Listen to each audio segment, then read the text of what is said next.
Radio is broadcast on LSL Podcast Channel. Thank you for listening.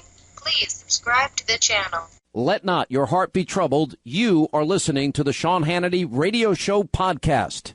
All right, so I have insomnia, but I've never slept better. And what's changed? Just a pillow. It's had such a positive impact on my life. And, of course, I'm talking about MyPillow. I fall asleep faster, I stay asleep longer, and now you can, too. Just go to MyPillow.com or call 800-919-6090. Use the promo code Hannity, and Mike Lindell, the inventor of MyPillow, has the special 4-pack. Now, you get 40% off 2 MyPillow Premiums and 2 Go Anywhere pillows. Now, MyPillow is made here in the USA, has a 60-day unconditional money-back guarantee, and a 10-year warranty. Go to MyPillow.com right now or call 800-919-6090, promo code Hannity, to get Mike Lindell's special 4-pack offer. You get 2 MyPillow premium pillows and 2 Go Anywhere pillows for 40% off, and that means once those pillows arrive, you start getting the kind of peaceful and restful and comfortable and deep healing and recuperative sleep that you've been craving and you certainly deserve. MyPillow.com, promo code Hannity. You will love this pillow. More than 100 investigators have spent the last 72 hours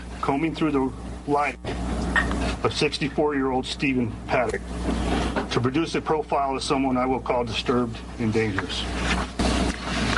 What we know is Stephen Paddock is a man who spent decades acquiring weapons and ammo and living a secret life, much of which will never be fully understood. He meticulously planned on the worst domestic attack in United States history. As many of you already reported, Paddock rented a room at the Ogden Hotel in downtown Las Vegas. This has been confirmed. Okay? Reasons that ran through Paddock's mind is unknown, but it was directly during the same time as Life is Beautiful. We have recovered evidence from that location. We don't know if it is evidence, but we have recovered items and video evidence. And I don't want to, you know what, I'm using the wrong term. Evidence is not the term.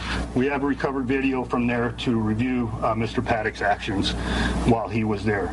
Now, it's important for you to understand, this was not, the rooms were not rented by the Ogden. It was done through Airbnb. By a private owner unknown to the Ogden. So we have very great cooperation from the owners of Life is Beautiful and the Ogden, and they're in full cooperation. Look at this. I mean, you look at the weapon obtaining, the different amounts of tannerite available. Do you think this was all accomplished on his own? Self-value, face value. You got to make the assumption that he had to have some help at some point, and we want to ensure that that's the answer. Maybe he's a super guy. Maybe he's, a super yahoo that was working out all this on his own. But it'd be hard for me to believe that. And to that, do we need to ask? And here's the reason why. Put 1 and 1 together, 2 and 2 together. Another residence in Reno with several firearms, okay? Electronics and everything else associated with large amounts of ammo. A place in Mesquite.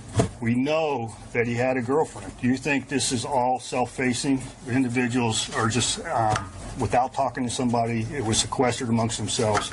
I mean, come on, folks.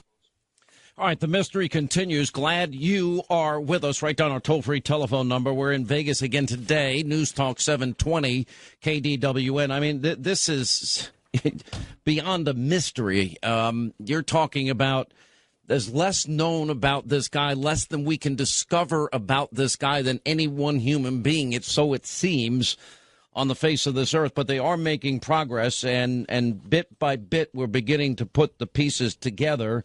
Who is this guy, Stephen Paddock? Why did he do what he did here? What motivated him?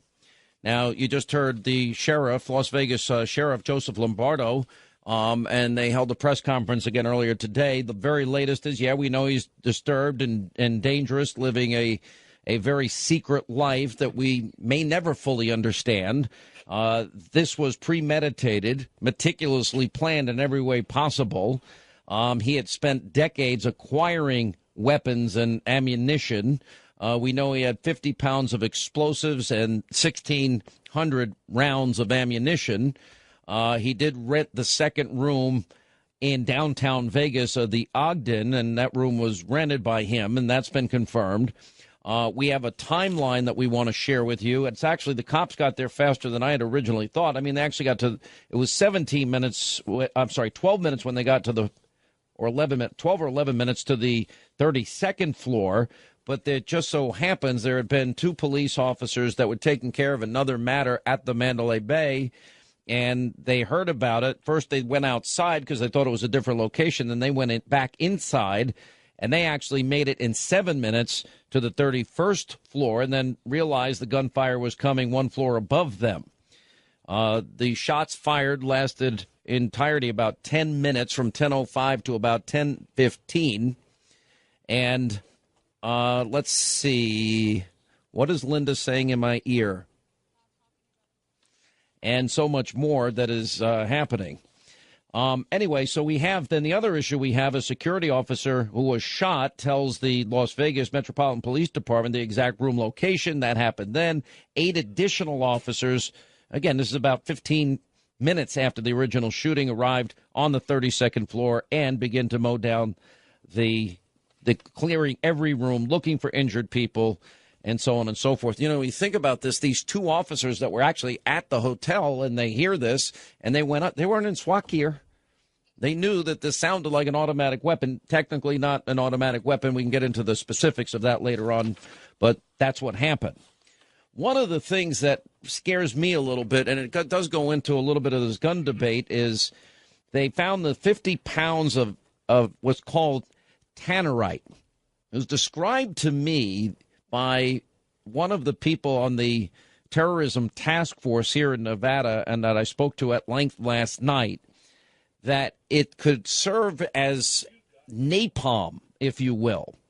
In other words, they're not sure. They're unable to find a source measuring how far an explosion of that much could spread. But in September of 2016, a bomb had exploded in Chelsea, in the Chelsea section of New York City, and it used this explosive called tannerite. And the compounds in tannerite are generally made up of an oxidizer, such as ammonium nitrate. You may remember that from the Murrah building, the federal FBI building down in Oklahoma City, and aluminum and another metal-based powder, and only become an explosive when they are combined. And the ATF advised that once mixed, the compounds are highly explosive. You know, I did some research, and what we saw is a video claiming what looked like a car loaded with 50 pounds of tannerite going off. Now, tannerite is popular for target practice because it produces a loud bang and a puff of smoke when hit with a fast-moving bullet. So although tannerite was designed to produce a relatively small explosion for safety, people have used it and have been seriously hurt and even killed using it. And now you're talking about 50 pounds of the material. In most cases, that happened when it's detonated inside a container, which with fragmented, shrapnel flying out in all different directions. So we're watching that. Now, there is the big mystery, too, of this girlfriend that we really can't seem to get a hold of. The gunman who opened fire, anyway, he had sent her on a trip, which was odd to her. Her attorney gave a statement. I knew Stephen Paddock as a kind, caring, quiet man. Mary Lou Danley is her name, Paddock's girlfriend. Said in a statement read by the attorney, he never said anything to me or took any action that I was aware of, that I understood in any way to be a warning that something horrible was going to happen. Now, Danley was out of the country when Paddock carried out this rampage. She returned to Los Angeles Tuesday night. She said she's devastated by the deaths and the injuries that have occurred. My prayers go out to the victims and their families and all those who have been hurt by these awful events. And Danley said that she left the country because Paddock bought her a ticket to visit her family in the Philippines, which then explains why maybe the $100,000 was sent there. And while there, she said Paddock wired the money that he explained was meant to help her purchase a home for Danley and her family. She said, I was grateful, but honestly worried that first the unexpected trip home and then the money, she thought he was breaking up with her. And it never occurred to her that he was planning this sort of thing. Anyway, Danley pledged to cooperate with authorities, and I'm sure we'll find out more in the days, weeks, and months ahead if she has any involvement at all. She's certainly still considered a person of interest, and the police department has said as much. Now, we have some other surrounding issues involving this, and that is, the fact that they encountered a closed bedroom door when they actually got to the 32nd floor. No one was inside. None of the cameras were recording. We had heard an awful lot about the food cart outside of the shooter's door, and the food cart did, in fact, it was wired for video, but no video was being taken. And one of the cameras was on the peephole in the front door. You had two cameras on the cart. You had one of those baby camera monitoring things in the living area. And through the peephole in the hallway, he could see the security guard approaching. Now, they have search warrants on the suspect's vehicle, 10 one-pound containers of tannerite, two 20-pound containers of tannerite for 50 pounds total, 1,600 rounds of ammunition in the car.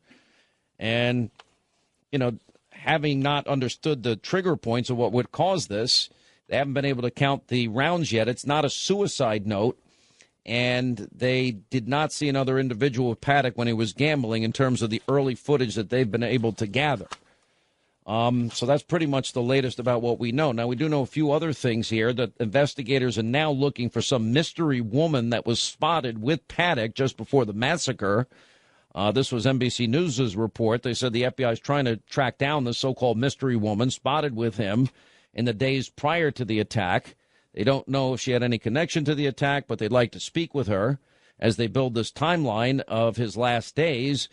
And as we pointed out, the girlfriend was out of town. Gateway Pundit added that the Mandalay Bay room service receipt for Paddock's room, and I see the Washington Examiner now actually has copies of it, and a couple of times that he ordered room service. And it's like the first question that they always ask you, is this... Will you be dining with how many people will be dining? I mean, I got every single time I order room service since I've been here, they ask the question, how many people will be dining? So you say one. Well, the check says two. So was there somebody else in the room?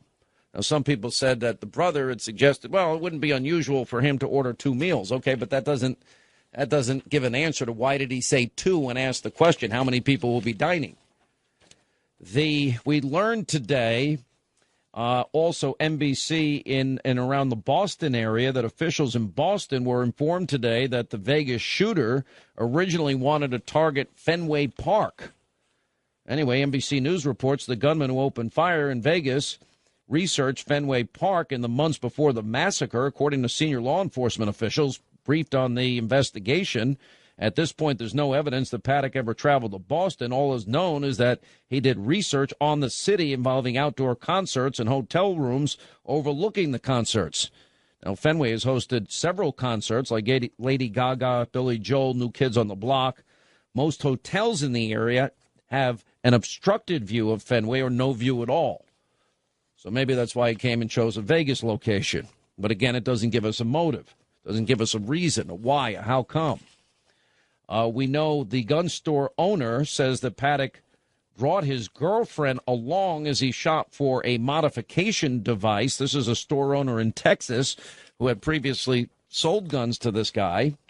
Anyway, he says that Paddock came in 2010, 2011, and says Paddock came into the store last year, inquired about a device that would, quote, modify a gun to make it easier to pull the trigger. His girlfriend was with him. So we'll look into that a little bit more closely as time goes on. The NRA has come out. Wayne LaPierre will be on Hannity tonight, 9 Eastern from Vegas, and they have come out against these bump stocks. By the way, it doesn't turn the weapon into an automatic weapon. It just makes it seem like it's firing like an automatic weapon. It's something you can manufacture plastic, fairly easy to do, and whether they're legal or illegal, from friends of mine that know this, what this is well, they said it'll help, but if somebody wants one, they're going to make one that would be usable. All right, 800-941-SEAN is our toll-free telephone number. Adam Housley is with us today. We'll check in with him. Also, Dan Bongino. We'll check in with some local law enforcement. Bill O'Reilly is also on the program today. All right, we're going to get the latest from Adam Housley. He's here on the ground with us in Vegas. We thought we were coming back last night, and well, we're here, and there's still so much going on and so much news and so much we don't know. And so we decided we're going to stay another day and report here from Vegas. One of the things I'm actually very, very honored, I have met the doctors that save lives. I have met the policemen, the firemen that save lives. I've met civilians that have saved lives. I think it was one of the hardest interviews I've ever done. I had an interview last night on the TV show, an incredible man. His name is Tony Berditis, married 32 years. And he was holding hands with his wife at the concert. And she got hit in the back of the head. And she died pretty much right there on the spot. And he's an Army vet, was on the show. He wanted to honor his wife and tell her story and keep her memory alive. Just incredible pain that so many people are going through. Met a young girl, just finished her chemotherapy last night. Beautiful young woman named Colleen and her mother, Kelly. And this young woman, it was like a big deal having finished her course of therapy. And her scans, thank God, are clear. And she wanted to go to the concert. She's still weakened from all that treatment. It nearly kills you, chemotherapy. And she went and she was running away. And then somebody saw she was struggling and picked her up and held her and carried her to safety. That's I just saw a T-shirt, Vegas Strong. I mean, it's just amazing, the stories. I was invited after the program today. Apparently some people that were victims of this heard I was in town, and I was invited to go see them and meet with some of the first responders and the surgeons that saved their lives. And so we're going to do that. I'm very, very humbled and honored to go down there and say hello to these folks and try and cheer them up. I will do it on behalf of all of you because I know that's how we all feel. All right, we got to take a break. We're in Vegas, and we will continue. It's the Sean Hannity Show. Write down our toll-free number. We'll have plenty of time to get calls in today. Dan Bongino, some local police department officials will be with us today. Adam Housley is here. Bill O'Reilly will weigh in, and much more as we continue. The Sean Hannity Show. All right, as we continue, Sean Hannity Show, 800-941-SEAN, toll-free telephone number. You want to be a part of the program from Vegas, and I'm actually very honored and humbled that we're going to go down and say hello and meet some of the people that have been suffering and victims of this senseless, insane, and evil shooting that took place here. And especially I've been so honored to meet the doctors and the police and the firemen and first responders, and then just, everyday folks, just helping neighbor, saving lives, covering, their girlfriends and their wives, and then sadly meeting so many people that suffered and continue to suffer. One bit of news, then we're going to get to Adam Housley. Democrats and the media, they were all, let's go after the NRA. F you, NRA, all these celebrities tweeting out, etc. Now, the NRA, they were hoping the NRA would come out and defend bump stocks. Now, that's the device that was used by this shooter to make his rifle fire more like a machine gun. Not exactly, it's not quite. It cycles at a much faster rate would be the proper term to use here, but I'm sorry to disappoint you. It turns out that bump stocks aren't going to be the wedge issue that they've been counting on to go after the NRA the way they usually do. Anyway, in their first statement since the shooting, the NRA is calling for additional regulations on this device that was used by the shooter that allows more rounds to be fired by a single pull of the trigger. And the NRA said in Vegas, reports indicate that certain devices were used to modify the firearms involved, despite the fact that the Obama administration approved the sale of bump fire stocks on at least 2 occasions. Now, Democrats are clamoring. They want bump stocks banned. And remember, they had power all these years, and when it was their time to be empowered, they didn't want any real legislation because they thought there would be political blowback. That's just a fact. Anyway, rapid-fire devices, or bump stocks are what they call them. This is what Stephen Paddock used to convert his rifle into not quite a machine gun, just accelerating the rate of fire. Well, they were okayed for public use by the Obama-era Bureau of Alcohol, Tobacco, and Firearms and Explosives. This was done in mid-2010. And the company Slide Fire patented a shoulder version of bump stock and sent the device to Obama's ATF for regulatory evaluation in early 2010, and they got approval of that device in June of that year. In a letter explaining that decision, they said the stock has no automatically functioning mechanical parts or springs and performs no automatic mechanical function when installed. Now, in order to use that device, the shooter must apply constant forward pressure with the non-shooting hand and basically they're using the recoil pressure with the shooting hand. And accordingly, we find that the bump stock is a firearm part and is not regulated as a firearm under the Gun Control Act, National Firearms Act. That happened in the Obama years. Adam Housley, my friend and colleague from the Fox News Channel, he has been, well, I know you were up late with us last night, and then I saw you on Fox and Friends very early this morning, and then I saw you all throughout the day. You haven't stopped working since I've seen you. Yeah, it's one of those stories that, in fact, I was talking to my wife about this morning. You don't care about the hours because you're fortunate that you're not dealing with what so many people are dealing with here. So you just kind of you don't even want to complain. There's no reason to. What do you got? I mean, there's still a mystery here. I mean, you talk about an enigma or a ghost. We're learning little bits and pieces, but not enough that fills in the canvas here to let people have some understanding of what was going through this maniac's mind. But they are working on a lot of different angles on this. What can you tell us? Well, I can tell you a number of things. One, I was reiterated to me this morning that nothing's off the table. It's the one thing I've noticed that's different from when I was in Aurora or when I was covering San Bernardino, which we knew right away that was terrorism, or in a few other things we covered around the world. This is the first time it's gone this long with nothing of significance that we know of. Now, maybe they have something they're not telling us, but they've been pretty open about some stuff. So nothing's off the table, Sean. The second thing I thought was interesting, too, was since the beginning, I've been told by the federal and local law enforcement that I know, that I trust, and known for a long time, that, listen, it's kind of hard to believe this guy didn't know somebody or work with somebody. But they don't want to speculate that, and I'm not going to sure as heck go on the air and speculate about that because we don't know. We don't have the thread to show that. But by looking at all prior cases and being profilers and this kind of stuff, it just makes the most sense, by far. And then the sheriff came out last night and said the same thing. That surprised them that he was going to say that because they don't have the thread to prove it. But by looking at past cases and all their expertise and all the time done over the years, they very strongly believe it's there. They just don't have the proof. And the sheriff kind of said that last night. Listen, we think somebody worked with him. We don't know who it is, but we believe that this guy didn't do this alone. It would be really hard for him to. So I thought that was an interesting development. There's this mystery woman that they're looking for who apparently had been seen with him in the days leading up to this. Yes. The problem they're having a little bit is like you see with any of these events around the world, these horrible things, these massacres, you got a lot of conspiracy theorists, especially that run with the internet. So that unfortunately does muck things up a bit because we've heard some other stories that ended up being completely untrue. This one seems to have some legs to it. I don't know, as another ambulance or siren goes by for a different reason. I don't know. I have unfortunately not gotten a lot on this one. I'll be honest with you, and I'm hoping this is a good lead.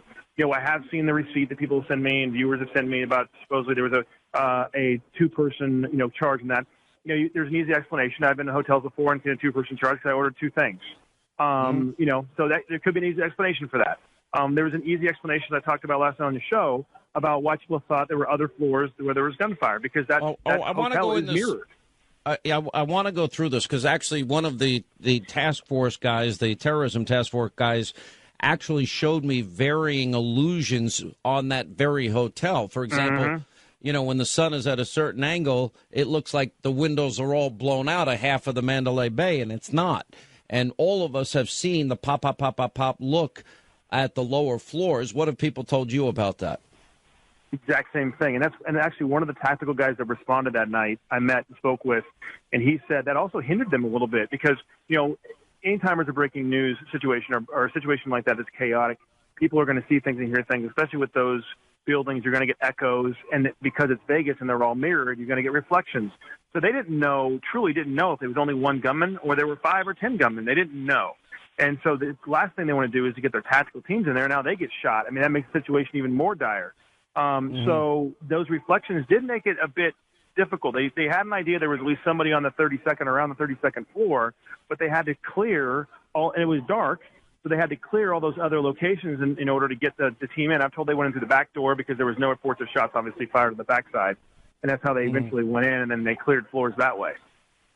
What about this woman that's been reported almost everywhere that apparently had told people in the front of the stage that they're going to die? Have you heard anything about that?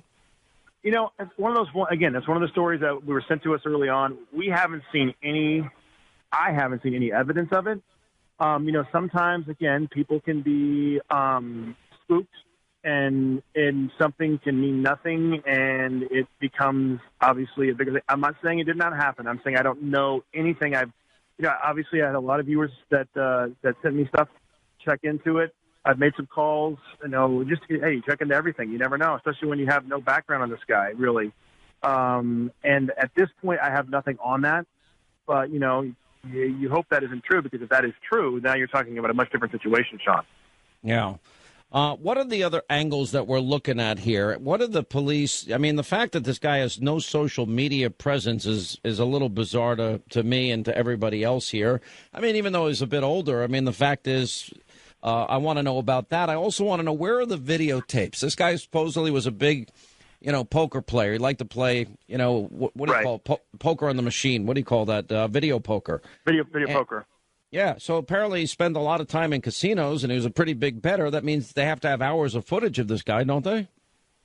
They do. I mean, they don't need the video. They've got witnesses. I mean, I know for a fact at Mandalay Bay that when his picture popped up on the screen, there were a significant number of employees. Now, there are thousands of employees there, and the agents have made it very clear to me they don't believe that Mandalay Bay could have done anything to stop this, to be honest with you.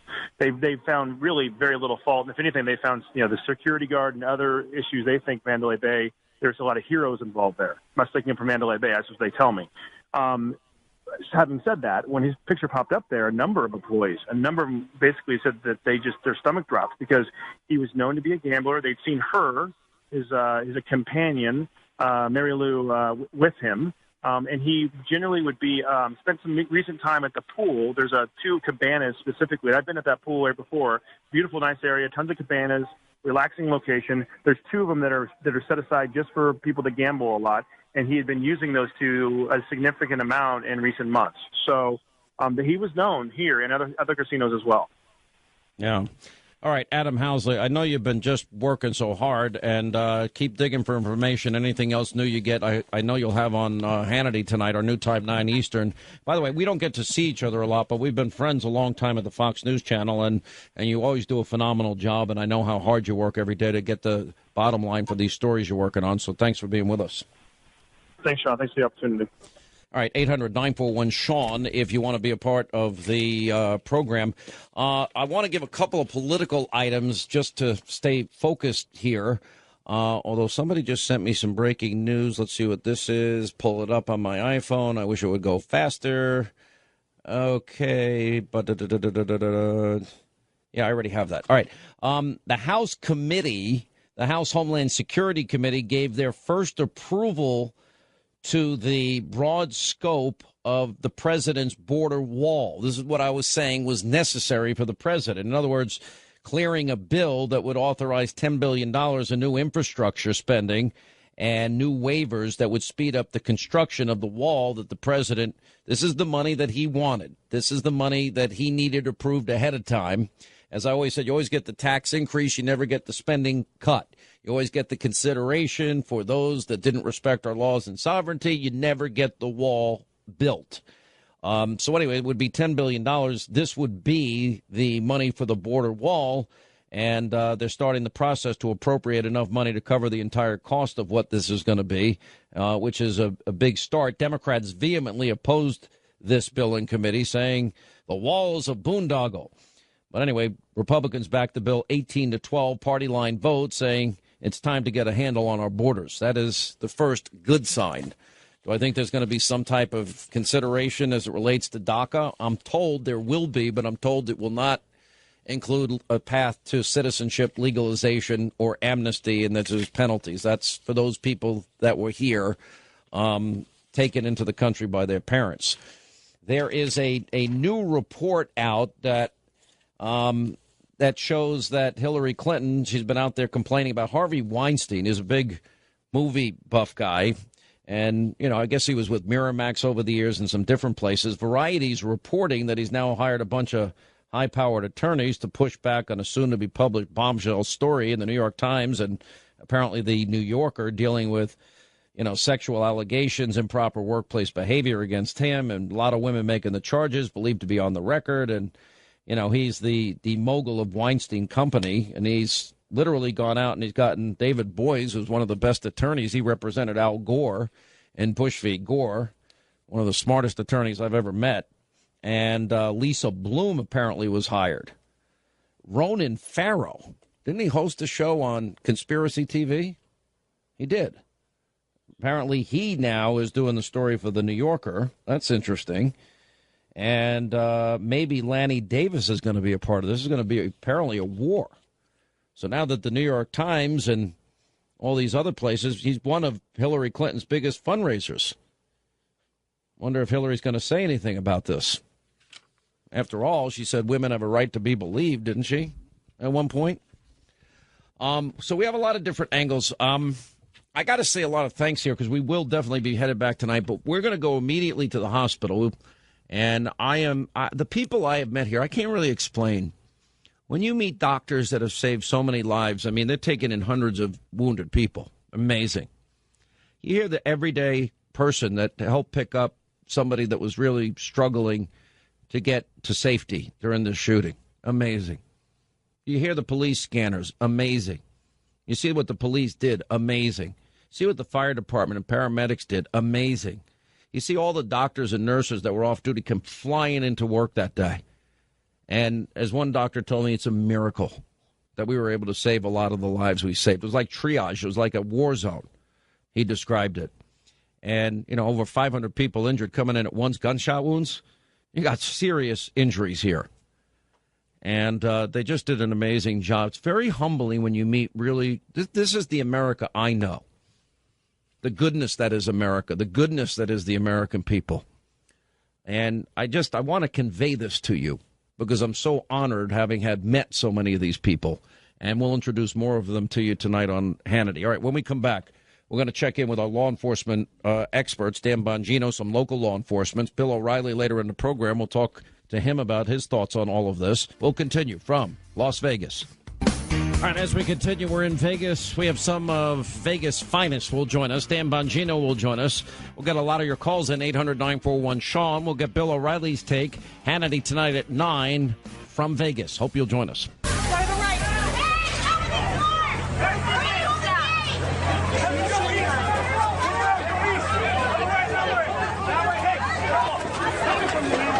Get over here. Climb the wall.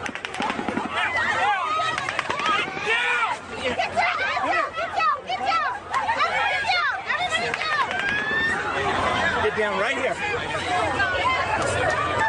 Right here. Go! Run! Keep your head down! Go! Keep your head down! Go! Run! Keep your head down!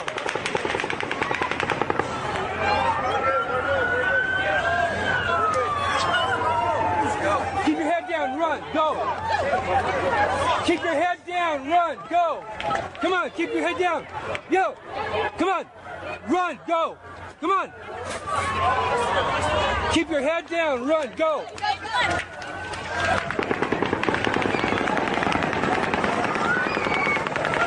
Keep your head down, go. You guys go, get up and go, go. Go, run that way, go, go. Let's go, come on. Go, stay down. Wait till the first stop. Wait till the first stop. No, wait. I don't know. Run that way, go, stay down against the wall. Stay down, go that way against the wall. Stay down. Stay down right now.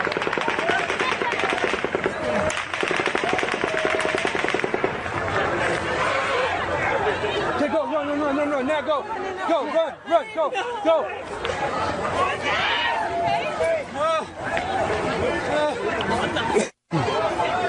You need to run that way, it'd be a lot safer.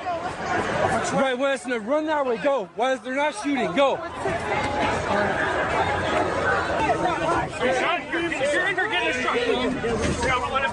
Not right this second, just hang on a second. What's that?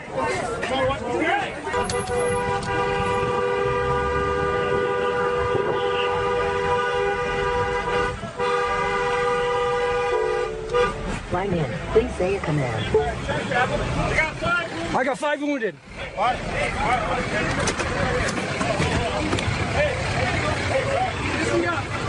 second, man. Hey, we have one critical with a gunshot wound in the chest here. Someone help me, please. Please. Hey, sit down. Sit down. Sit down. All right, hour 2, Sean Hannity Show as we continue from Las Vegas.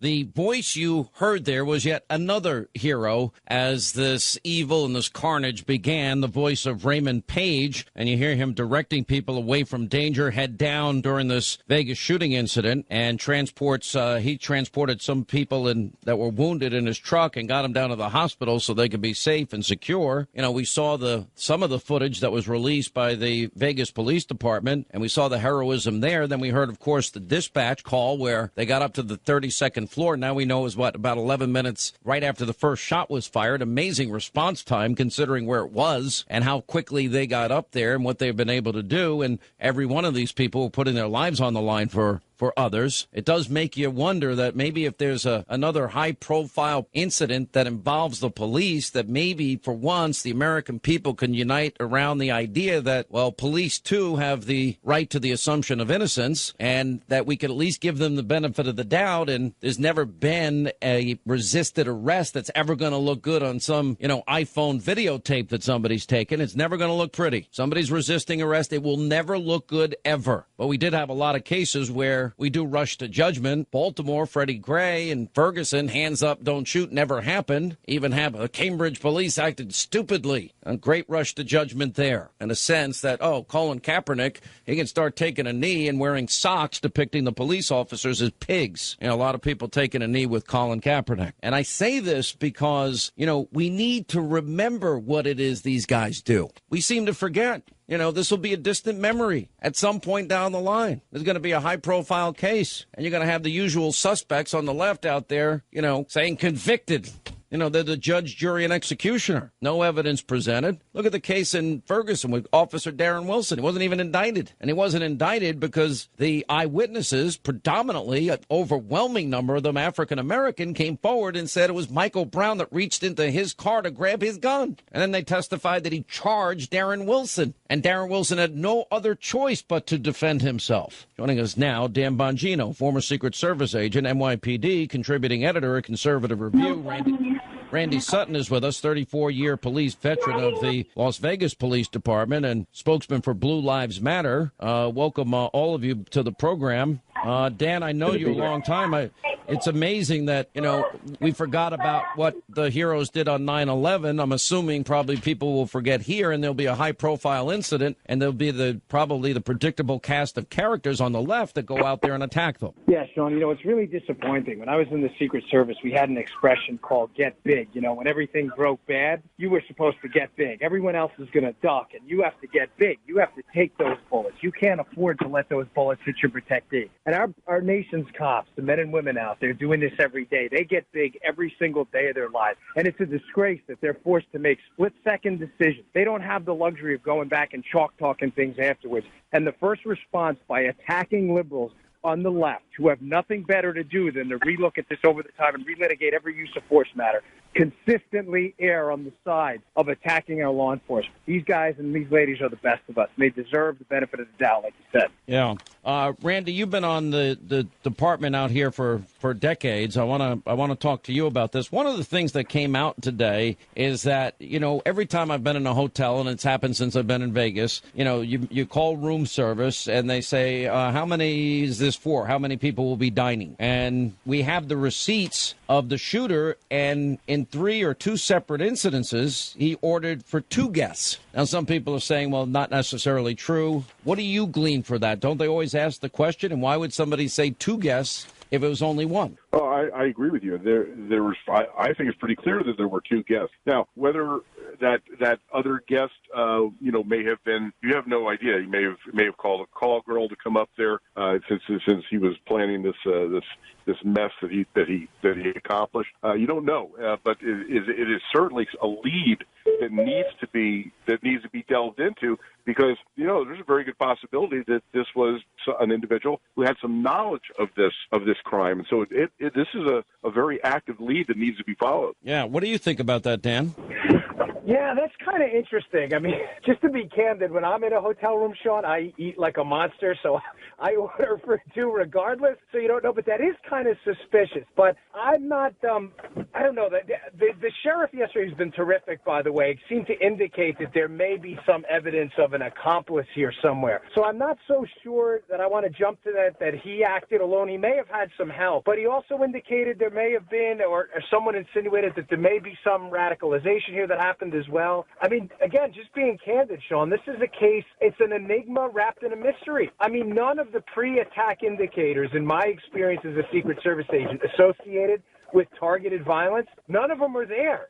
This case makes no sense. It's a big puzzle to everyone. I'm sure Randy would agree. It's just a really, really puzzling case. Randy? I couldn't agree more. I couldn't agree more. This whole investigation is something that I don't think has been expected by anyone. I mean, we're talking about going down the rabbit hole. Every time that we hear something else released by the sheriff, it becomes even more confusing. One of the things that I gleaned from what the sheriff said yesterday was about a possible accomplice, and also the portion of what he said where he thought that he might have planned an escape route. These are startling issues here, and I think that as this moves forward, I know that they're holding things close to the vest, and I understand that, because if there is an accomplice out there,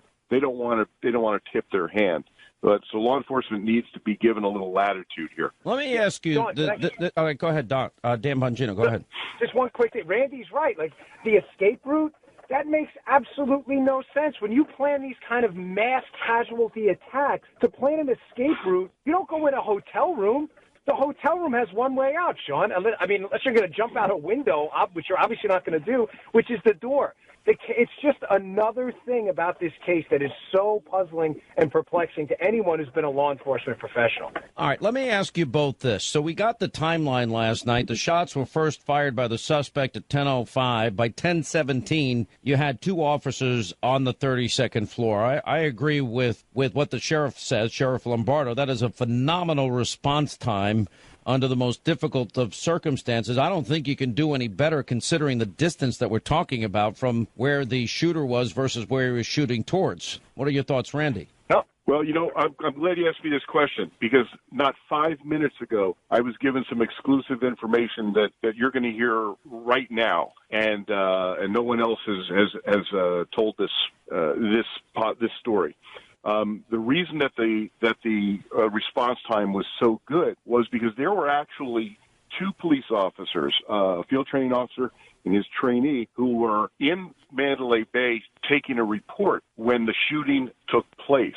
Now, they were with when this happened, security. It originally came out as the shooting was taking place at the across the street at the concert. These two officers, along with security, ran out of the hotel towards where the original report of the gunfire and the active shooter was erroneously given. As they were running out, then people had contacted security and said, no, that the shooter is on the 31st floor. These officers then ran with security. Now, it's one officer who's a fully trained officer and one trainee. They're the ones that got to the 31st floor, and they're the ones that were there literally at 10:12, not 10:17. So even this response was even faster. And the officer who was with the security officers, he's the one that wisely set up a perimeter and didn't engage because he was afraid of receiving gunfire, and he had to protect the unarmed security people. But he's the one that called in. Well, these are incredible stories of heroism, and none of them had on SWAT gear to defend themselves either at that time, and they knew it was an automatic weapon at that point. All right, stay right there. We'll come back, and we'll continue. Dan Bongino, Randy Sutton. We're in Vegas today.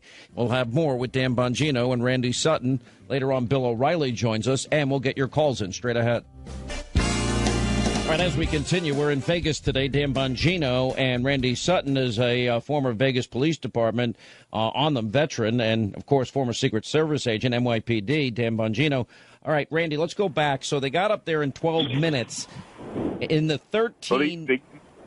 Go ahead. They got up there at 10-12. 10-12. The first shot was fired. Okay, you're right, 10-12. So that's an even faster time. They were on the 31st floor. The first shots were fired at 10:05. The last shots were fired at 10:15, 10 minutes after. And 10:17, the officers were on the 32nd floor to pick it up from there. Well, actually, the officers were on the 32nd floor before that. The senior officer made the decision not to approach the room because of the automatic gunfire, fully aware that those walls weren't going to stop any of those bullets. So he's really a hero here. He's the one that made the decision, contacted the dispatch to get help up there and isolated that hallway until there could be help could arrive. Wow, unbelievable. And you know what? I mean, you think of these guys, they know they have an automatic weapon at this particular point, Dan Bongino. You know, everyone wants to attack the NRA. Well, the NRA came out today against bump stocks. Can you describe that for people that don't understand what they are? Yeah, a bump stock is basically a plastic or preformed piece that attaches to the stock that butts against the shoulder of your shoulders. You're firing a rifle, and it uses the recoil of the rifle to basically push the trigger against your finger rather than the finger pushing against the trigger. So it can lead to a cycle rate that would resemble an automatic weapon. Some have erroneously reported it can convert it to automatic. That's factually incorrect. An automatic weapon, one depression of the trigger, multiple rounds. That's not what happens with these. It just leads to a higher cycle rate, and that's basically what a bump stock is, and enabled him to fire as many rounds as he got off. Yeah, do you support the NRA coming out against them? You know, Sean, I don't think it's going to help. I'm just going to be honest with you. I know it's not the PC thing to say, but I just don't think it's going to help. To make a bump stock with a 3D printer take you all of about 10 minutes, if that. I mean, you can fabricate them on your own. I just don't think we can legislate away the evil in men's hearts, Sean. You know, there are a lot of other things we can look at, psychotropic drugs, psychological care in the communities, but I just don't think we can legislate this away. All right, I want to thank you both for being with us. Dan Bongino, former Secret Service, NYPD. Randy Sutton, 34-year police vet of the Vegas Police Department. Thank you both for being with us. We'll take a break. I know so many of you want to get to the phones here. 800-941-SEAN is our number. Bill O'Reilly will join us at the top of the next hour. Our final night here in Vegas. After the show today, we've been invited to the hospital where a lot of these patients are being cared for, and you're going to meet a lot of the heroes and doctors that save these people's lives. That's coming up exclusively. Hannity tonight, 9 Eastern from Vegas on the Fox News Channel. You're not a good parent if you have a gun in your house. You're not protecting your family. You're a bad parent if you have a gun in the house. We've gotten hundreds of calls saying, do something. Yes, we should make this political. Now is the time. What was your conversation like with him? Do you remember what he asked? Yeah, he was asking, like, who played and what we... Like, he knew that a lot of people knew it sounded like fireworks, which a lot of people did. And so he was asking what I did and where I went. Did he offer you words of comfort? Did he say anything that stands out to you? He said he was amazing. Where was that? Yeah, he was, like, super nice. He wasn't who we see on social media. He was much more comforting. What did he say that was so comforting? I don't know, like his tone and voice and just the way he was. His person? Yeah. All right, those are some of the people that met the president at the hospital. We've been invited to actually go down today right after this program, and it's an honor. We're going to meet some of the people that have been injured, and maybe some of them will want to talk to us. It's up to them. We're not making any decisions, but we're going to go down and say hi. I feel very honored to be invited down there. I can't imagine all the suffering that they're going through, their families are going through. Such a difficult time for them. 800-941-SEAN is our toll-free telephone number. Then, if you have a gun in your house, you're irresponsible. Well, criminals and evil people, they don't obey laws by the very nature of who it is they are. So my question to any of these people, and you can make your own decision. We live in a free society, and with freedom comes responsibility. The alternative to that is no freedom. And that's not what this country is about. With freedom is risk. You drive a car, every time you get in a car, it's a risk to yourself and to others. People abuse cars. They get in their cars intoxicated or on drugs. And sometimes they kill innocent people. In a free society, there are risks. You get on an airplane, you're always taking a risk. You walk out of the house, you're taking a risk. Question is, there's no police force that is going to get to your house in the time needed if something, God forbid, happens. It is mathematically impossible. There are not enough police people out there. So the question is, do you want to be defenseless? The question is, what are you going to do? All these people that are lecturing us, many of them have expensive security systems and acres and acres of property, and their homes are like fortresses. Now, for example, I have security cameras. Anyone can get security cameras in this day and age. Simply Safe Home Security is an amazing system. And I think everybody should have a security system in this day and age.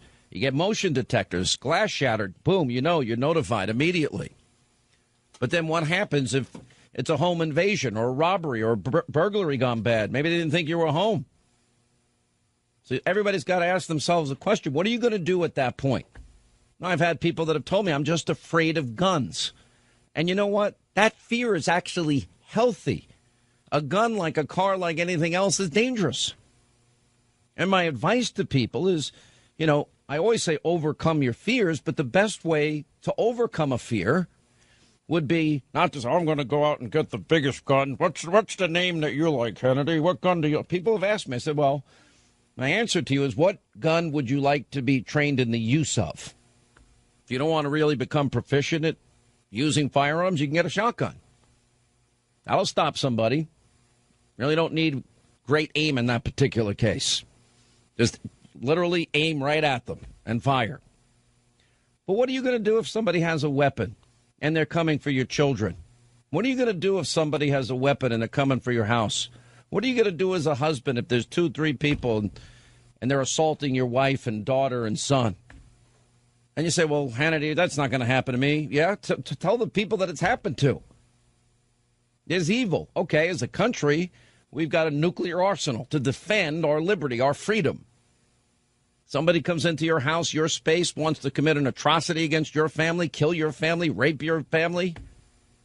You have a right to defend yourself. Now, I've been trained in the use of safety in a firearm since I'm 11 years old. And I practice as often as I can, but considering 30 years in radio, I have pretty severe hearing loss, so I've got issues of ringing in my ear when I shoot a lot, so I don't shoot a lot like I used to. But I stay proficient in the use of it. Every gun I have is locked in a way that you can't get it. I can tell you where they are, and you're not going to be able to get my weapons. So I just say to you, are you going to say, I'm going to come out with a baseball bat? Baseball bat is meaningless against the gun. You're going to pick up the kitchen knife? Kitchen knife is not going to work against the gun. You're going to learn martial arts? Well, I've been training 5.5 years. It's not going to work if somebody's got a gun at a decent distance. If it's close range, I may have a shot, but it's very difficult. If the guy points a pistol right at my head, I'll know what to do. If he puts it at my back, I'll know what to do. If he puts it on my chest and it's within range, I'll know what to do. If he's got distance between me and him, he's got me. What are you going to do to protect your family? Ask that question. Now, let's say you are afraid of a firearm. I would urge you to do this, and I know people in the NRA, they always get demonized. I know people that own gun ranges. You know what they're more than happy to do? Don't feel embarrassed that you've never handled a gun. Say, I've never handled a gun. I'm afraid of a gun. I'm interested in maybe having one for the safety of my family, if God forbid that happens.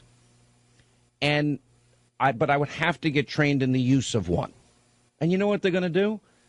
They're going to be more than happy to share knowledge they have accumulated over a lifetime with you so that you can safely and securely, be proficient in the use of that weapon, the safety procedures for that weapon. I mean, let's say you're 30 years old and you've never driven a car. I mean, you're going to be embarrassed to say, I've never driven a car. Okay, maybe you're a little embarrassed, but somebody's going to say, no, this is easy. We'll show you how to do it. We'll work through it.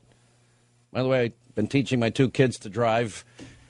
You need to drink as soon as you get home. It is a chilling experience. I remember when I learned, my mother worked at a jail.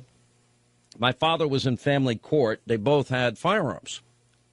And they didn't have a fingerprint safe like I had. And what I would do is, and I'm a young kid, and they saw pretty quickly I was fascinated with that gun. So what they did is they took me down to a range, and I sat down, and we pointed the gun down range, and we went over all the safety procedures. What happens if a gun jams? How do you properly load a weapon? Never point a weapon at anybody. Go, right on down the line. And so I sit there, and we go over all the safety procedures in great detail. The guy was very stern. I remember it like it was yesterday. And at the end of the lesson, I'm thinking, I'm going to get to fire this gun. That didn't happen. And he goes to me, all right, when you come back next week, if you remember everything I told you, I'll let you shoot targets. And I remembered. All right, let's get to our phones as we say hi to Lee in Austin, Texas. Lee, hi. How are you? Glad you called. Hi, Sean. I was listening yesterday, and you had a lot of folks on who were talking about the fact that you cannot prevent these types of shootings. And I felt the need to give you a call as someone on the inside who's working with law enforcement.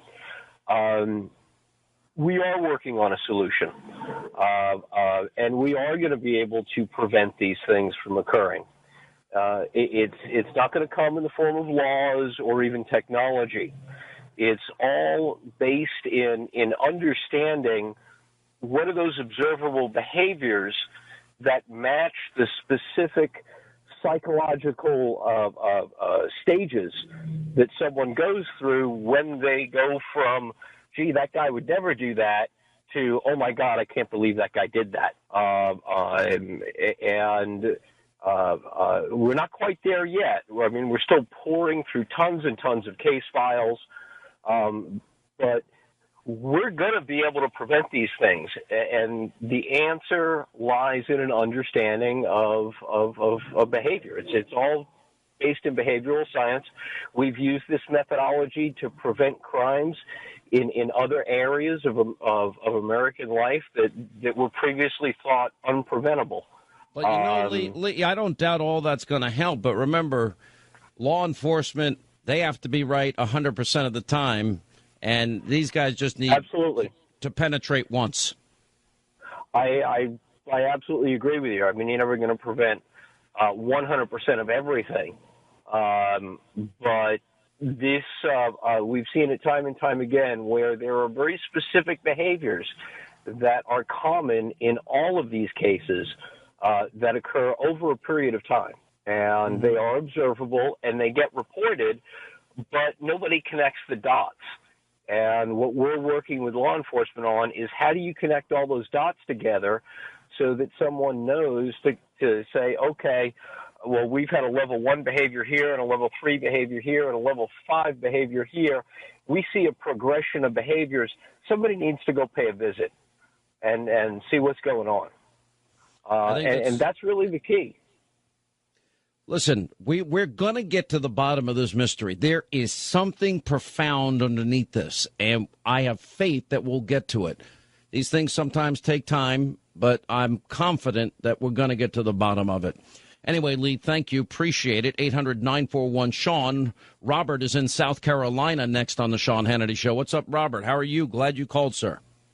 Hey, Sean, how you doing? Long-time listener, first-time caller. I think I've been listening to you since I was a kid on the way to school. But anyways, as a combat veteran, I wanted to just kind of dispel some of the rumors that might be out there. And I know being in firefights, especially as your first time, things happen where everybody gets chaotic and you think you see stuff and whatever. But anyways, a couple of things. One is seen videos of people saying there was a flash.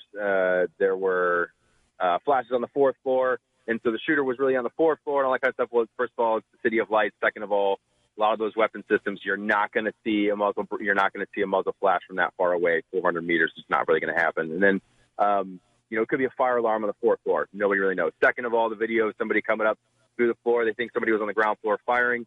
Not really seeing any evidence of that, but just you see somebody. It's not the movies. When you see a large flash, doesn't mean that it's a rifle. It's not really reality. And then another thing, I know when people get in firefights, I get it. People kind of go crazy and they don't really know what's going on. They think there's multiple shooters. But when you listen to the video, when I saw it for the first time, I was shocked to see that on the streets of the United States. When you hear it for the first time, you hear echoes and you think it's two shooters. You think they're talking guns, as they call it. A lot of times, given the vantage point being that far away, the acoustics of that large, tight space bouncing off the building is going to sound like it's multiple rifles, when in fact, most of the time, it's usually one. So, and then the last thing I want to say is that when it comes to this guy having, 27 rifles or 15 rifles, whatever, in the hotel room, I think that's really irrelevant. The guy's not Rambo, hip firing M240s off of his hip and trying to get tight shot groups or whatever with a bandana around his head. It's one gun or one weapon, one man firing. Doesn't matter if he has 1 or 27. It's irrelevant. He's only firing one at a time. So. All right, good points you're making here. I really want to get to the bottom of this. We got to get to the bottom of this. All right, as we continue from Vegas, it's the Sean Hannity Show. All right, let's get another quick call. Then we'll get to Bill O'Reilly here from Vegas today. All right, let's say hi to Brian is in Tulsa, KRMG. What's up, Brian? How are you, sir? Great, Sean. How are you? I'm good. We're hanging in here, and the people of this city have suffered greatly. I'll tell you that. I can understand that, and I just want to tell you it's a pleasure speaking with you, and thank you for taking my call. Well, thank you. A couple things that I wanted to say, just based on what you were talking about yesterday and a little bit today. The celebrities that are out there nowadays, they're trying to put their 2 cents for the liberal celebrities. Bashing everybody and saying that there has to be gun laws. It's just absolutely ridiculous. In regards to the Vegas shooting just recently, obviously, it's where you're at. It's pretty simple. Gun control laws are not the answer. There are laws for everything. Drugs, killing, rape, theft, all kinds of criminal activity. And guess what? People still do those on a regular basis. Changing the honest American's constitutional right to keep and bear arms will only make these people that are evil more powerful. That's what I believe. Listen, if you believe in freedom, you got to know something. In this society, you have to take responsibility for everything in your life. That means for your food, your clothing, your lodging, and even though we have great policemen and first responders, I take responsibility for the safety of myself and my family first. It's great if they can help and they get there in time, but a lot of times that's never going to be the case. Anyway, thank you so much. Good call. Appreciate it. When we come back, Bill O'Reilly, News Roundup, Information Overload Hour on the Sean Hannity Show. As we continue from News Talk 720, KDWN, the 50,000-watt blowtorch of freedom and free speech in Vegas. On behalf of the grateful nation, Melania and I thank each and every one of you in law enforcement. In the depths of horror, we will always find hope in the men and women who risk their lives for ours. We pray for the recovery of the injured and those injured officers who so bravely threw themselves into danger when duty called. And we grieve the loss of the law enforcement personnel who were killed in this vicious attack. Here on Earth, we are blessed to be surrounded by heroes. As one eyewitness recounted this week, while everyone else was crouching, police officers were standing up as targets, just trying to direct people and tell them where to go. The officers were standing up in the line of fire to help those in danger and to find out where those horrible shots were coming from. Words cannot describe the bravery that the whole world witnessed on Sunday night. Every hero saved so many lives. And believe me, a grateful nation thanks you. Our souls are stricken with grief for every American who lost a husband or a wife, a mother or a father, a son or a daughter. We know that your sorrow feels endless. We stand together to help you carry your pain, but we cannot be defined by the evil that threatens us or the violence that incites such terror. We're defined by our love, our caring, and our courage. In the months ahead, we will all have to wrestle with the horror of what has unfolded this week, but we will struggle through it together. We will endure the pain together, and we will overcome together as Americans. All right, News Roundup, Information Overload Hour here on the Sean Hannity Show. We're in Vegas one last day. News Talk 720 KDWN, our 50,000-watt blowtorch of freedom and free speech. You know, since I've been here, I have had the opportunity to meet many of these first responders, many of the SWAT team members, many of the police responders, many of the heroes of this whole thing. You know, this happens every time. In the midst of inexplicable, unexplainable evil, you have people that just... it brings the absolute best out of people. You know, I had this young girl on TV last night. She had just finished chemotherapy about a month or so ago. And like everybody else, she was with her mom and she was trying to run, and because of the chemotherapy, and, you know, it literally knocks you half dead. And this young, courageous girl's trying to get out, and she just couldn't make it physically. And one of the first responders picked this girl up and carried her to safety. We're going to the hospital later today to meet some of the people that are there. I found out that some people were fans of the show, and I'm absolutely honored to be able to go over there and meet some of them. And you look at what the police did in the 12 minutes or 11 minutes it took them to get there. Not exactly easy to get up to the 32nd floor, and you know the guy has a rapid-fire machine gun type of weapon that he's going to turn on you the second you open that door, but they go in there bravely for all of us. It's incredible courage they show. We had some of the doctors on TV last night on Hannity. These guys are amazing. I mean, stories of people putting their own finger inside a wound to stop the bleeding for some people so that they can survive and they're not going to need their legs amputated. Amazing stories of heroism. Incredible courage. Under the most difficult conditions. Joining us now to talk about this and more, Bill O'Reilly is with us. And Bill, of course, wrote his latest #1 New York Times best-selling book. It's called Killing England. And Mr. O'Reilly, sir, how are you? We're glad to have you back. And I want to say this, as I look at the New York Times bestseller list and I see you at #1 and Hillary #2, well, I'd be lying if I said I wasn't anything but ecstatic and happy that you beat her. Yeah, I don't think she's real thrilled about it up in Chappaqua. And it wouldn't have happened if not for your highlighting the book and on TV and radio. So I appreciate that. And I think people now are starting to turn inward to their country, as you just pointed out.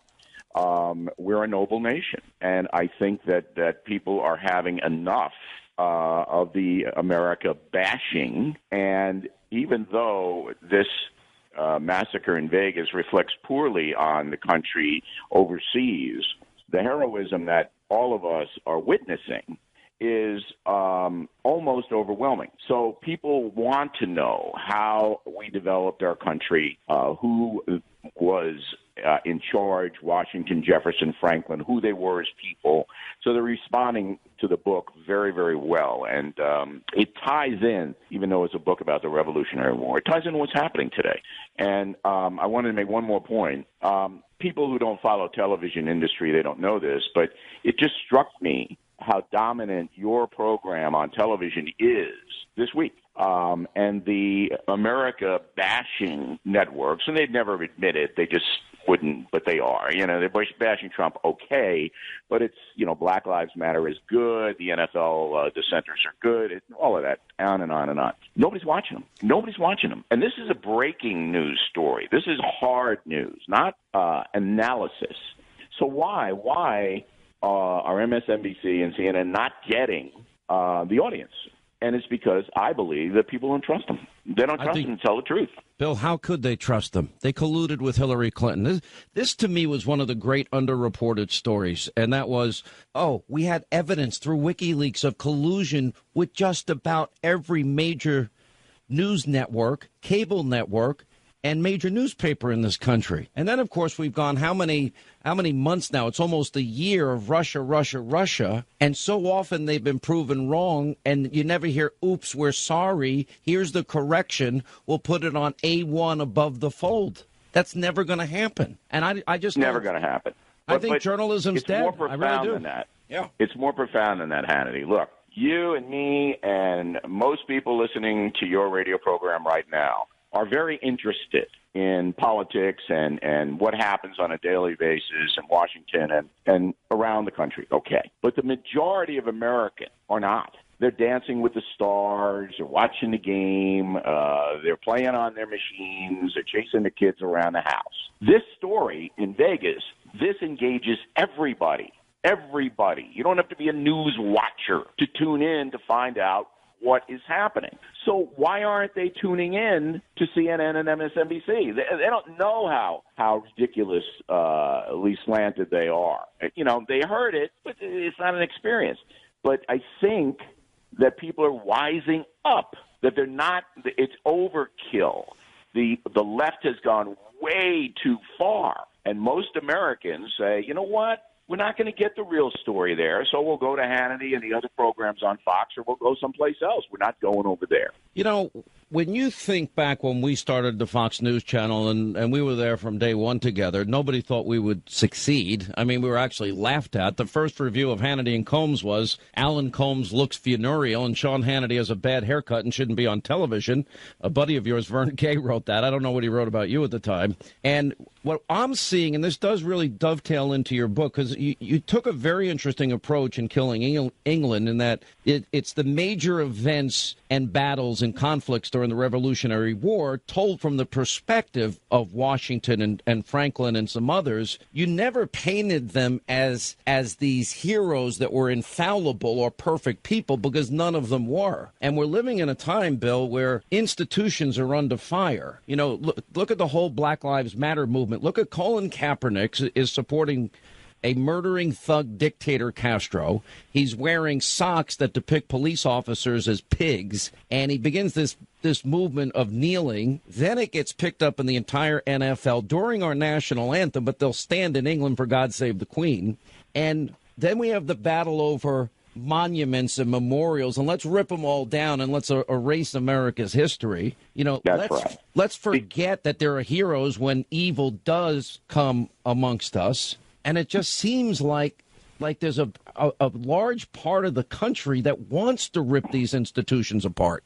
I'm not sure the word large is accurate. I think there's a hardcore 20-25% who believe America is a bad country, white supremacist. That's what they're getting at, you know, that Washington and Jefferson and Franklin were white supremacists. So the Constitution that they fought to impose should be thrown out the window because they're white supremacists. That's the whole end game here. But America back then is a lot like America now. It was divided. 50% of Americans, when the Revolutionary War started, didn't want to separate from the king. They wanted to stay with England. And families broke up because of it. Benjamin Franklin put his own son, William Franklin, the governor of New Jersey, in prison. And there was never a détente between the two. So now we have a division, but I put the number now at 20-25%. But why it feels bigger is because the media is behind and sympathetic to the far left. So the media is 100%. This garbage. Yeah, they glorify it. I mean, can you imagine this idiot Marcus Peters on Monday Night Football after the massacre and after all the heroism that you pointed out, still doesn't stand up in Kansas City for the anthem? What is wrong with you, all right? You hate cops? Is that it, Marcus?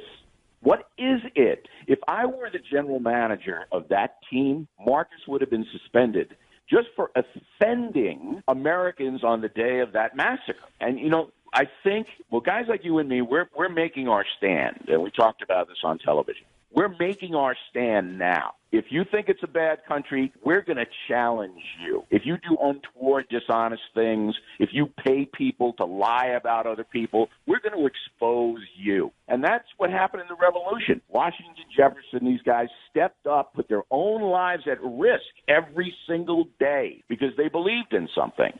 And I'm trying to mobilize Americans to learn about that and do the same thing themselves. We can save the country. Stay right there. You said something in the last interview we had together that I think dovetails perfectly into where you're going. You've got people like Michael Moore and Brett Stevens. They want to abolish the Second Amendment, and I'll get your reaction to that. Well, more with Bill O'Reilly. His book now, #1 on the New York Times bestseller list. It's called Killing England. We've got a link to it up on Hannity.com. It's the Sean Hannity Show as we continue from Vegas. Your calls, your comments coming up next. More with Bill O'Reilly first. All right, as we continue, Sean Hannity Show, we're in Vegas, final day here today. We're going to be going right over to the hospital immediately following this program and meeting some of the people that have been injured here, which is extremely humbling. When I met this man last night, been married 32 years. He was at the concert with his wife, holding her hand, and she died in his arms. I nearly lost it. It's probably the hardest interview, one of the hardest interviews I've ever done. Bill O'Reilly is with us. His book is now #1 on the New York Times list.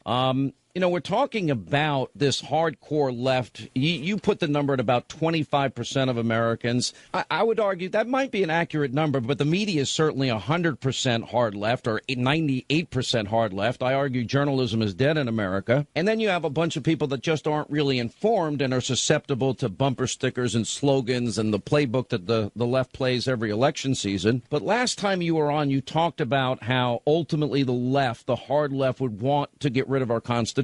Now, Larry O'Connor wrote a column about how Michael Moore is calling for the repeal of the Second Amendment. Brett Stevens is now with the New York Times. He's supposed to be their lone conservative voice, and he's not a conservative. Once worked for the Wall Street Journal. He's saying the same thing. If they get to that document, Bill, it's over. It's not going to happen. You need 3/4 of the states to ratify an amendment being removed from the Constitution, and that won't happen at all. I mean, most Americans, according to all the polls, they want the ability to defend themselves.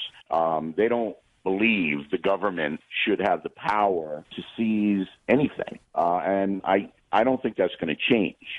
Because if you're a smart American, you know that self-reliance is the key to freedom. And that if you live in Montana or Wyoming or one of these states where there's not a lot of police presence because it's so vast, you need weaponry to protect your property and yourself.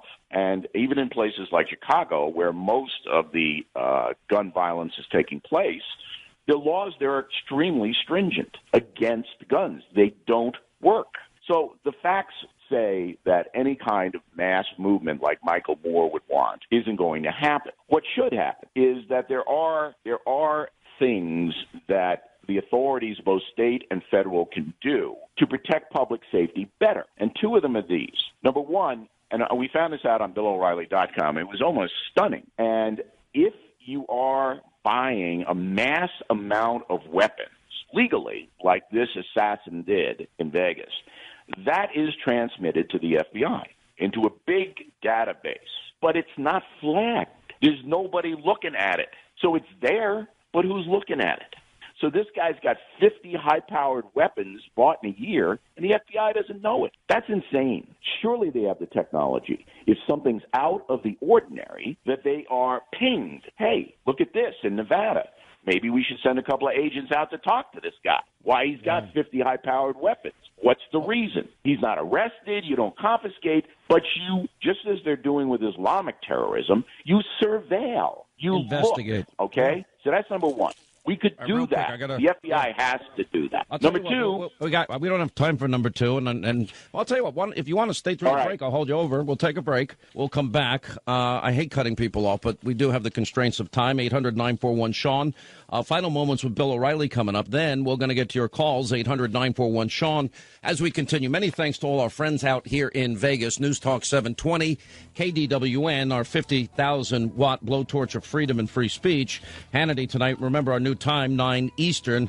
We got an amazing show for you. We're going down to the hospital. We're going to talk to some of those people that were victims of this horrible shooting. How are they doing? We'll check in with them and the doctors and the nurses that saved their lives. That story needs to be told. 9 Eastern, Hannity, Fox will continue. Look at this. I mean, you look at the weapon obtaining, the different amounts of tannerite available. Do you think this was all accomplished on his own? Self-value, face value. You got to make the assumption he had to have some help at some point, and we want to ensure that that's the answer. Maybe he's a super guy. Maybe he's, a super Yahoo that was working out all this on his own. But it'd be hard for me to believe that. And to that, do we need to ask? And here's the reason why. Put one and one together, two and two together. Another residence in Reno with several firearms, okay? Electronics and everything else associated with large amounts of ammo. A place in Mesquite. We know that he had a girlfriend. Do you think this is all self-facing? Individuals are just, without talking to somebody, it was sequestered amongst themselves.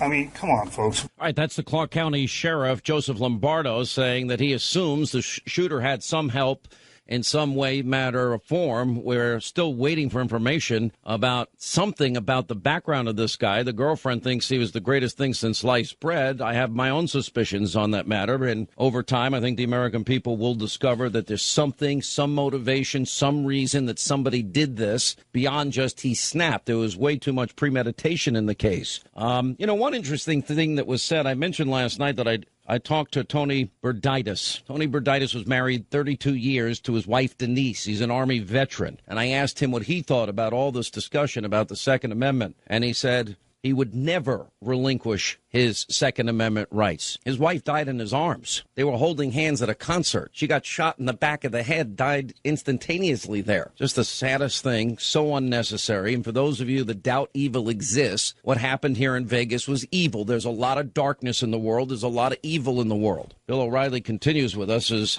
#1 best-selling book on the New York Times, Killing England. And, Bill, I didn't want to cut you off. Why don't you go back? Give us. No, it's very, very nice of you. I'll make this point quick because I know you got a lot to do. We discovered on BillO'Reilly.com, or we were told, okay, that at Yankee Stadium, where you and I have been many, many times, every game they have snipers above the stadium. Snipers, NYPD snipers. I was shocked. And the security expert who told us that was a former FBI agent. And he said that's what's going to happen in mass gatherings, that the SWAT teams on the local police are going to have to deploy snipers around the concerts, around the games, just so they can react instantly if there's a terror incident. So that's what I wanted to tell you. That's the second thing that we learned, and I think it makes damn good sense. I also think, Bill, I would add to this. In schools, we've had a lot of shootings in schools and so-called gun-free zones. I would love every school in the country to have a ex-military, retired police officer in the school. If somebody goes in there, you've got a fighting chance that they can save the lives of these kids. And that idea is met with fierce resistance. And I frankly have never understood it. We have one school shooting after another. The other thing is all these people on the left, what these hypocrites are like. If you may have been to the Oscars or one of these big red carpet events. I've never been to one in my life, but you can see all the security that is there. All of them have their own armed security guards. They live in what we would describe as fortresses because they're so important and they can afford it because they're all multi-millionaires. The average person, they're lucky if they can afford the $600 Glock that they're going to buy to protect their family on their own property. So all of these people that we keep hearing from that politicize this, their first reaction was to politicize this. They seem to have an awful lot of good security for themselves, and it seems like it's the hardworking men and women in this country that work hard, play by the rules, pay their taxes, and obey the laws. Well, they're left to fend for themselves. That's what makes the Chicago situation such a scandal. That these are poor people getting terrorized by these gangs, these armed gangs, and having their children have to witness these murders every single day on the streets in these poor neighborhoods. They have no protection. And this is the best example that anybody could ever have when you hear someone say, oh, the government will protect you. So you don't have a right to arm yourself because the government will provide security for you. Just go to the south side of Chicago and look. This has been going on for 7 years. 18,000 shootings, Bill. People with protection? No. Bill, in the course of Obama's presidency, 3,900 people died in his adopted home state. 18,000 shootings in the last 6 years of Obama's presidency in Chicago. And, we should have deployed the National Guard for crying out loud. And I don't think Obama mentioned Chicago more than 3 times in his presidency. Nope. Didn't make a big deal out of it. And everybody should know that the stock thing that turned semi-automatics into automatics was okayed during the Obama administration. Yep. All right, Bill, we really appreciate you staying over. His book, #1 on the New York Times list, it's called Killing England. It's on Hannity.com. Bill O'Reilly, thank you for your time. It's always a pleasure, and congratulations on the success. Thanks, Sean. We'll see you soon. 800-941-SEAN, toll-free telephone number as we continue from Las Vegas. All right, let's hit our busy telephones here as we say hi to Glenn is in Colorado on this Thursday. Glenn, welcome to Vegas. Glad you called. Thank you for taking my call, Sean. Sorry, hope I make it through this. My kids, I can't call them kids. They're young adults. Were both at the concert, and we are very fortunate that they were able to get out without being shot. But unfortunately, 2 people right next to them were.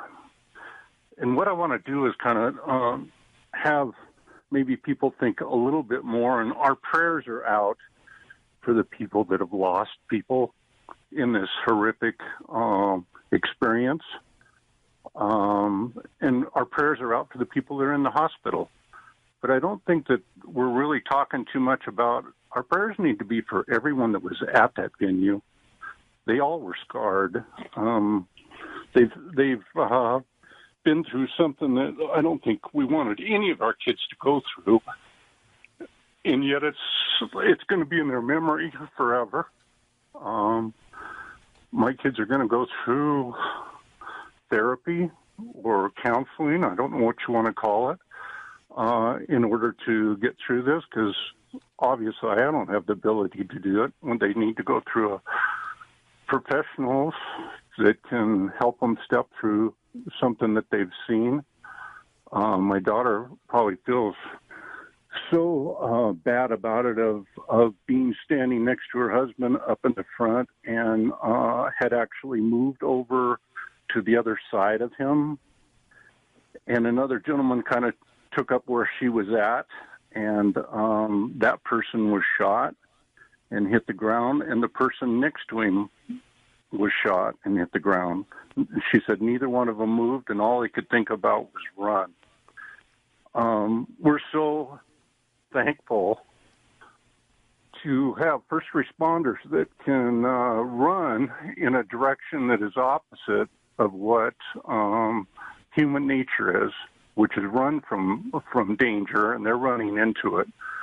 They're terribly remorsed now, thinking that they could have done something. But, I think the best thing they could have done, of course, I tell my son-in-law, is you got my daughter out of there, But it's we just need to think about everybody that was in it and pray for everybody, I think. Glenn, let me say a few things to you. Number one, I'm sorry that your daughter went through this. I'm sorry everybody had to go through this. I can't even explain it being here. I've had the same feeling, and it's not on the scale, obviously, that I had after 9/11. I can't even, it's inexplicable, the feeling, but I have it.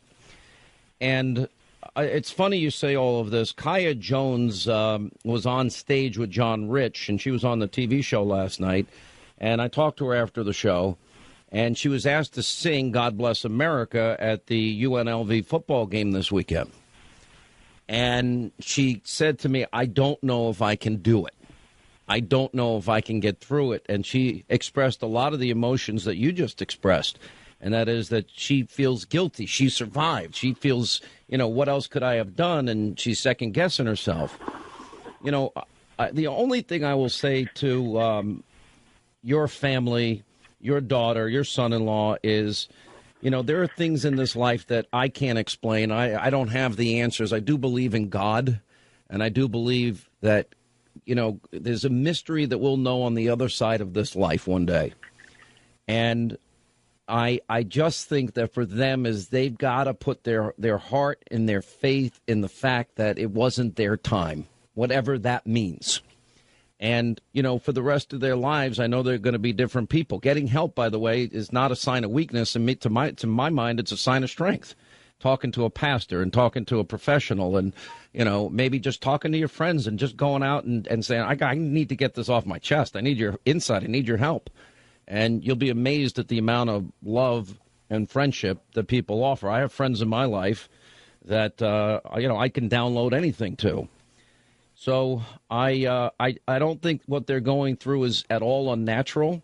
This is what our military goes through. Imagine they go through this type of day every day for years on end, depending how many tours of duty they did in Iraq and Afghanistan. Those police officers that charged into that 32nd floor and that, literally were fighting to get this guy, they're living through it too. All these people I'm going to go see in the hospital later today, it's never going to leave them. It's a life-changing moment for everybody. And I don't want to take anything away from the prayers to them or the other people that have lost. No. I just kind of want to bring it to attention that there's thousands of other people that, like my son-in-law and daughter, said they had to step over dead people, and they saw things that they, like you and I probably will never see, and hopefully we will never see either, because it will scar us too. But it's just a really sad thing, and I just hope people realize there's a lot of people out there that don't have physical scars, but they do mentally have scars, and it's just a horrific thing. Listen, this is what you're talking about is PTSD, and it's real. And we have over 250,000 troops that suffer from it, just having gone and fought in Iraq and Afghanistan. It is very real. There's nothing unnatural about it. And just please know that your family, please tell them I send my thoughts, I send my prayers to them. And to the extent possible, I'm going to try my best to offer just even a slight bit of comfort to these people I meet today. And I hope God gives me the words. It's not what I do best in life. I'm going to try my best. Anyway, my friend, God bless you. Yeah, you do a great radio show, and I enjoy your new TV show, and thank you, sir. You have a very professional staff. We do. We have the best people, and we're like a family. Dysfunctional, but we're like a family. Thank you so much for being with us, and you tell your daughter and your son-in-law to hang in there. 800-941-SEAN, toll-free number. Linda, you said you were watching last night. Do you know how hard... I mean, you know me, and you even said it to me, I think, earlier today, when I was interviewing Tony Berdaitis and this young woman, this beautiful young girl. She's 20 years old, Colleen, and she had just gone through cancer, and she got saved by one of the policemen that saw that, she had been weakened from all the chemotherapy. The stories coming out of here are unbelievable. I actually wrote to your TV staff on the ground, and I was just like, man, you guys are doing such a good job, because I can't imagine... one of the hardest things producing shows like this in the middle of a tragedy is you don't want to ever cheapen what they're going through. You just want to give them the platform to tell what happened to them if they're ready, if they feel comfortable. And I think one of the hardest things is to sit there and someone's telling you that someone they loved for 32 years, they married their high school sweetheart, has now passed away and won't see the birth of their fifth grandchild. But we love all these movies of superheroes. The doctors are superheroes. The cops and firemen were superheroes. The first responders were superheroes. And then just everyday people that just happened to be there and had an opportunity to help their fellow neighbor, they're like superheroes. Yeah, I think too, when you were talking to the folks the first night, that were, military veterans. One guy had just gotten back in September from Afghanistan. The other guy was an Iraq war vet. I mean, this was a war zone, and all these people survived. And you have a very difficult job because you need to handle it with kid gloves and be as gracious as you can. And it's hard. I mean, it's hard to interview them. It's hard to talk about it. It's really, really hard. The whole thing is difficult. There is something in life called empathy. And, when I'm looking at this poor man, he's holding his wife's hand, and she gets killed, and they're having like a fun time together. It's like anybody that I know that loses a kid. How do you go on from that point? It's hard. And all those mothers that we interviewed that lost their sons and daughters, either killed by illegal immigrants. How many shows have we done on this? How many people have we interviewed that lost their kids? Too many shows. How many that lost their kids in war? It's unbelievable. It's so hard. And all right, we got to take a quick break from Vegas. It's the Sean Hannity Show. We'll come back. Hannity tonight at 9. Among the things, we'll have all the latest developments, new information coming out.